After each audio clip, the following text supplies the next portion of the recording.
মাটির হাঁড়িতে বানিয়েছি আজকে, চিংড়ি দিয়ে পেঁয়াজ কলি, বেগুন, আলু সব দিয়ে এরকম একটা চচ্চড়ি টাইপস বানিয়ে দেখো তো, গরম ভাতে দারুণ লাগবে।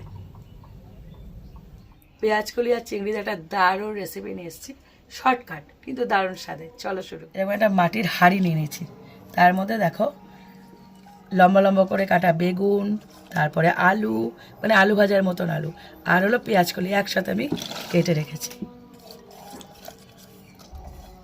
এর মধ্যে দিয়ে দেবো একদম সুন্দর করে কেটে বেছে রাখা বড় বড় সাইজের চিংড়ি মাছ।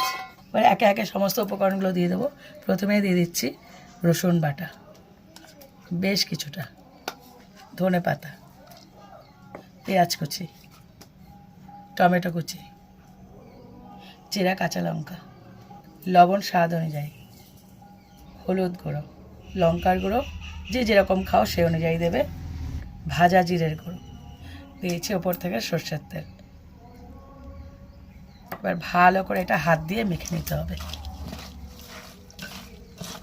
দেখো আমি পুরোটা মেখে নিয়েছি।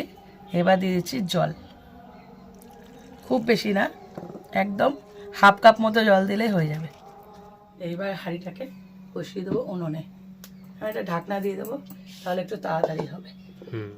দেখো টকবক করে ফুটছে, যেহেতু এর মধ্যে বেশি জল দেবেন একটু হালকা করে নেড়ে দেবে মাঝে মধ্যে। এসে গেছে মাছের গন্ধে মিউজিক দিতে,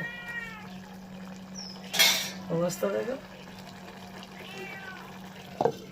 দেখো এটা তৈরি হয়ে গেছে, রেসিপিটা পুরো একদম মাখা মাখা, এরকম গা মাখা মাখাই তৈরি করতে হবে।